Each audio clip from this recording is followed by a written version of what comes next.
Hello guys, एक बार फिर से आपका स्वागत है मेरी वीडियोस के अंदर। आप अगर यूपीएससी के एग्जाम्स के बारे में जानना चाह रहे हैं तो उसके लिए ये वीडियो बिल्कुल सही है। आज मैं आपसे बात करूंगा कि जब आप यूपीएससी के एग्जाम्स के बारे में स्टडी करते हो, पढ़ते हो, तो उसमें सिलेबस क्या होता है, मतलब आपको क्या चीज़ पढ़नी पड़ेगी ताकि आप जो है यूपीएससी के एग्जाम्स को क्वालिफाई कर सकें। ठीक है, तो बेसिकली अगर हम देखें तो यूपीएससी के जो एग्जाम्स होते हैं इसके 3 तरह की होती हैं स्टेजेस। पहली स्टेज का जो नाम लिखा हुआ है वो बिल्कुल आपके सामने है, प्रीलिमिनरी एग्जाम्स कहते हैं। सेकंड जो स्टेज है उसका नाम होता है मेंस, सेकंड स्टेज। और जो थर्ड स्टेज है उसमें इंटरव्यूज की बात होती है, मतलब इंटरव्यूज फेस टू फेस बैठ बैठ के जो है आपसे बातचीत होगी। ठीक है, इंटरव्यू के बारे में यहाँ पे लिखा नहीं है, मैं जब लाऊंगा अपनी नेक्स्ट वीडियो तो उसके अंदर हम लोग बात करेंगे कि इंटरव्यू में असल में क्या होता है। ओके, तो चलिए हम बात करते हैं सबसे पहले यूपीएससी प्रीलिमिनरी जो आपके एग्जाम्स होते हैं उसकी स्टेज 1।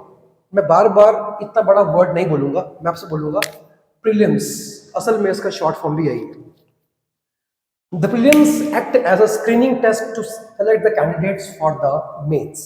अब सबसे पहली चीज जो आपको ध्यान रखनी है वो ये है कि ये एक तरह का एंट्रेंस ही है, आप इसको एंट्रेंस मानिए। ठीक है, जिस तरह से बाकी जो होते हैं आपके कोर्सेज उसके अंदर जब तक आप एंट्रेंस एग्जाम्स को जो है क्वालिफाई नहीं करते तब तक आगे की स्टेज के अंदर आप जा नहीं पाते। बिल्कुल सेम वे में यहाँ पे होता है कि आपको सबसे पहले प्रीलिमिनरी एग्जाम्स को क्वालिफाई करना होता है ताकि आप मेन के लिए एलिजिबल बन सकें। तो आइए देखें कि जब आप इसके एंट्रेंस के अंदर बैठते हैं, जब आप इसकी पहली स्टेज के अंदर बैठते हैं तो आपको क्या क्या उसके अंदर जो है स्टडी करना होता है और आपके एग्जाम्स कौन कौन से होते हैं। तो आइए बात करते हैं। यहाँ पे लिखा है the prelims act as a screening test to select the candidates for the mains. ये हो गया पेपर नंबर 1। जो सबसे पहला पेपर आपका होगा वो कौन सा होगा? जनरल स्टडीज का, जिसको शॉर्ट में कहते हैं जीएस। और ये 200 मार्क्स का होगा और इसमें करीबन 100 क्वेश्चंस होंगे। और इसका जो प्राइम फोकस रहेगा, मतलब किस चीज के बारे में आपसे ये लोग इसके अंदर पूछेंगे, तो वो क्या है? Focus will be on history, geography, pol science, economics, science और आपके करंट अफेयर्स। इनके बारे में पहला पेपर आपका होगा। मतलब इन सब जो लिखे बोर्ड के ऊपर आपकी चीजें, इनके बारे में आपको नॉलेज प्रॉपर होनी चाहिए। ठीक है, फिर हम आगे बढ़ते हैं। फिर आपका बनता है पेपर नंबर 2, CSAT। ठीक है, ये आपका 200 मार्क्स का होगा। इसमें करीबन 80 क्वेश्चंस होते हैं और इसका फोकस कॉम्प्रिहेंशन, रीजनिंग और बेसिक न्यूमेरिकल्स, जो मैथ्स होती है 6, 7, 8, 9, 10 तक की, अगर उसमें भी आपका जो आपकी है कमांड वो अच्छी है तो इसके लिए आप काफी अच्छी तरह से क्वालिफाइड है। ठीक है, आगे बढ़ते हैं। अच्छा, नोट के अंदर जो बात लिखी है वो मेन है, अगर आप उसके ऊपर ध्यान देंगे तो क्या लिखा हुआ है? It is an objective. मतलब ये जो पूरा पेपर होगा आपका पहला वाला पार्ट जो होगा वो पूरा एमसीक्यू टाइप होगा। ठीक है, इसमें खाली आपके एमसीक्यूज आएंगे ऑब्जेक्टिव टाइप, और marks are not counted for the final merit list. और एक और चीज जो आपको ध्यान रखनी है, अगर आपके दिमाग में यह है कि अगर हमने एंट्रेंस को क्वालिफाई कर लिया, अगर आपने पहली स्टेज को पार कर लिया तो ये फाइनल जो आपकी मेरिट होगी लिस्ट उसके अंदर भी ऐड होगा या काउंट किया जाएगा, तो ऐसा नहीं है। तो फिर इसका पर्पस क्या है? देखो उसमें लिखा क्या है। इसमें लिखा है कि marks are not counted for the final merit list but only for the qualification. अगर आप मेंस के अंदर बैठना चाहते हैं तो उस चीज को, मेंस के अंदर बैठने के लिए आपको पहली वाली स्टेज पार करनी पड़ेगी। और अगर आपने पहली वाली स्टेज को पार कर लिया तो सेकंड स्टेज के अंदर भी आपके वो मार्क्स कहीं ना कहीं आपको उस चीज का बेनिफिट मिलने वाला है या उसमें ऐड हो जाएंगे, शामिल हो जाएंगे। तो भाई ऐसा कुछ नहीं है, आपको सबसे पहले ये वाले एग्जाम क्वालिफाई करने हैं जिनका इनसे कोई मतलब नहीं है। इसको देने का पर्पस खाली ये होता है कि आप अपने मेंस मतलब सेकंड स्टेज के लिए अपने आप को तैयार कर सके। ठीक है, तो अगर आपने पहली वाली स्टेज पास कर ली, उसके बाद क्या? उसके बाद फिर हमारा होगा स्टेज नंबर 2 जिसे बोलते हैं मेंस। ठीक है, आइए देखें कि इसके अंदर आपको क्या क्या चीजें पढ़नी है। द मेंस क्या लिखा है इसमें? Consist of 9 descriptive papers covering 1750 marks. ये जो पहली वाली लाइन मैंने बोली इसको थोड़ा आप लोग ध्यान रखना। ये जो आपका सेकंड स्टेज का पेपर होगा ये पूरा 1750, मतलब ओवरऑल जो होगा आपका एग्जाम्स के अंदर, उसके अंदर जो मैक्सिमम वेटेज होगा दैट विल बी 1750।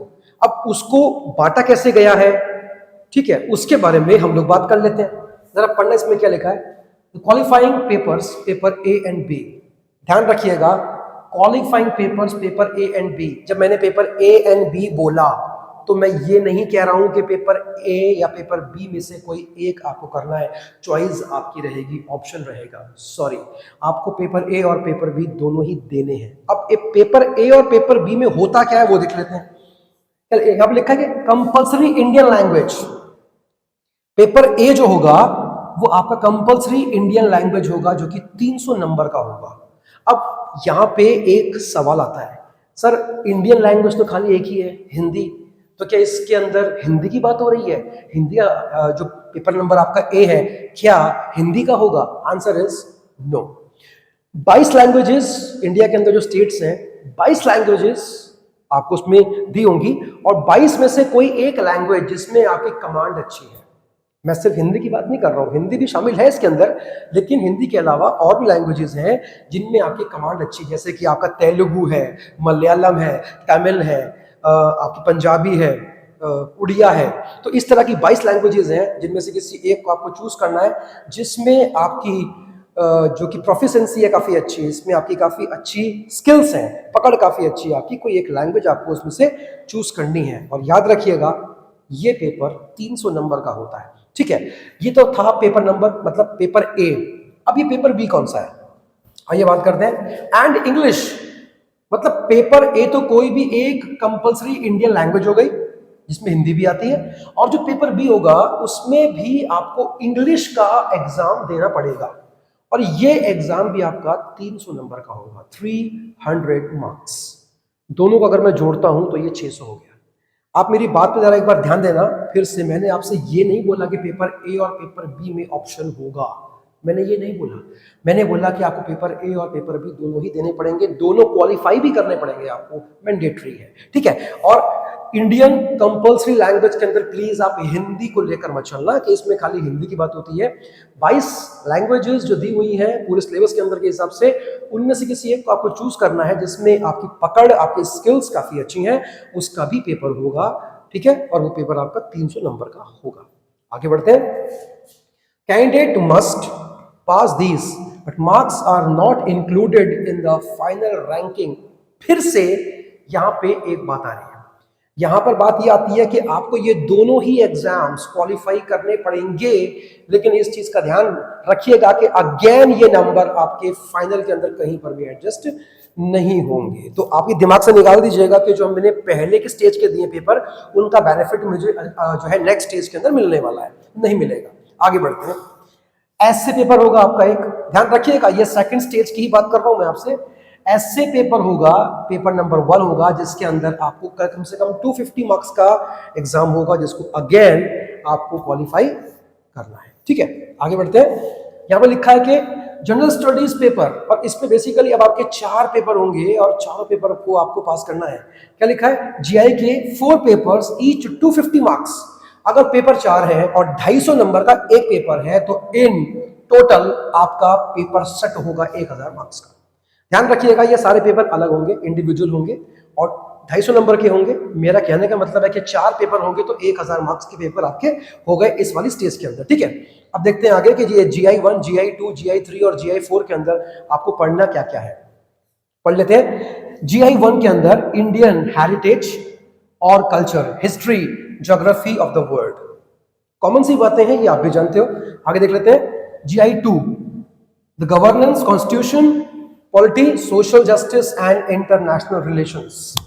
इसका भी पेपर आपके सामने जो है एग्जाम आएगा, इससे भी आपको क्वालिफाई करना है। आगे देखते हैं। GS3 की बात करते हैं। Technology, economic development, biodiversity, environment, security and disaster management. इसका अलग से पेपर होगा सर, ध्यान रखना। इन सब का पेपर 4 पेपर अलग होंगे। यूपीएससी के एग्जाम्स क्वालिफाई करना इतना आसान काम नहीं है दोस्तों, ठीक है। इसमें आपको लगातार मेहनत, कंसिस्टेंसी आपको देनी पड़ती है। आगे बढ़ते हैं। GS3 जो होगा पेपर, उसमें क्या होने वाला है? टेक्नोलॉजी, इकोनॉमिक डेवलपमेंट, अच्छा ये तो हो गया, मैंने गिन लिया था ये। GS4 की बात करते हैं, जो कि इस वाले पार्ट का आखिरी एग्जाम होगा। Ethics, integrity and aptitude. इन सबको आपको अलग अलग सेपरेटली क्वालिफाई करना है अगर आप सचमुच में यूपीएससी के मेंस को भी पार करना चाहते हैं। इसके बाद जो तीसरी स्टेज आती है उसका नाम होता है इंटरव्यू, और इंटरव्यू के अंदर बेसिकली क्या होता है कि वो चेक करते हैं कि आप किस तरह की फील्ड के लिए, मतलब किस तरह के फील्ड के लिए आप तैयार हो, ठीक है। मतलब अगर आपने ये 2 एग्जाम्स को पास कर लिया है तो वो ऑलमोस्ट आईएएस मान चुके हैं आपको, या आपको ये बात मान चुके होते हैं कि आप जो है यूपीएससी के एग्जाम्स के लायक हैं। लेकिन हाँ, एक और चीज़, अगर आप इंटरव्यू के अंदर फेल होते हो तो ऐसा भी नहीं है कि वो आपको पास ही करेंगे, ऐसा भी नहीं है। वहाँ भी आपको कम से कम 275 मार्क्स का paper, not paper sorry, part है वो आपका इंटरव्यू का, ये भी आपको कहीं ना कहीं क्वालिफाई करना पड़ेगा, तभी कहीं जाके आप एक प्रॉपर यूपीएससी के एग्जाम्स को पास कर पाओगे। तो ये थी मेरी वीडियो पहली 2 स्टेज के ऊपर। अगली जो आखिरी स्टेज होगी इंटरव्यू के बारे में, वो मैं आपको नेक्स्ट जो आपका होगा लेक्चर वीडियो के अंदर मैं लाऊंगा। आप उसमें चेक करिएगा कि आपको पढ़ना कैसे कैसे है, और इंटरव्यू के अंदर वो सवाल कैसे कैसे पूछते हैं, ठीक है। प्रैक्टिकल एप्लीकेशन पूछते हैं आपसे कि अगर ऐसा कुछ हुआ, मतलब वो चेक करते हैं कि अगर आपको यूपीएससी के एग्जाम्स के अंदर अगर आप पास हुए हो तो आप कौन सी फील्ड के लायक हो और आपका नेचर किस चीज़ को सूट करता है। अभी क्लियर नहीं होगा आपको, जब मैं आपको एग्जाम्पल दूंगा बाद में वीडियो के अंदर, तब ढंग से क्लियर होगा। तब तक के लिए all the best, thank you.